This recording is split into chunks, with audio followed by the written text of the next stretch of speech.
2023 का इलेक्शन मैं positively fight करना चाहता हूं। मैं नफरत से नहीं फाइट करना चाहता, मैं प्यार बांटना चाहता हूं। और यहां में बहुत पार्टीज भी है, आईपीएफटी भी है। एनसी दे वर्मा अब नहीं रहे, भगवान उसके आत्मा को शांति दे। लेकिन मैं आईपीएफटी से फिर से दरख्वास्त करना चाहता हूं, कुछ नहीं मिलेगा। आपका डिमांड और हमारा डिमांड भी एक हो जाइए। मुझे नाम में कुछ परवाह नहीं है। एक होकर, एक सिंबल में, एक पार्टी होकर, एक आवाज में। पब्लिक को थानसा देखना है, पब्लिक को कुछ नहीं चाहिए, पब्लिक को थानसा देखना है। एक पार्टी होकर, एक आवाज में, एक सिंबल होकर चलिए फाइट करते हैं। मैं रेडी हूं।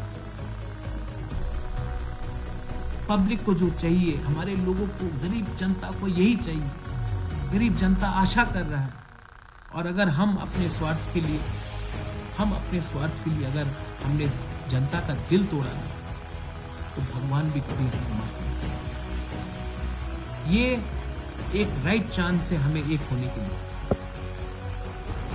और मैं आप सबको अपील करता हूं, आईपीएफटी को अपील करता हूं, नाम में क्या लिखा है, नाम जो भी होगा आप डिसाइड कीजिए। सिंबल एक होना चाहिए, तिपरासा को एक होना चाहिए, मुसलमान को एक होना चाहिए, हिंदू बंगाली को एक होना चाहिए, मणिपुरी आदिवासी को एक होना चाहिए।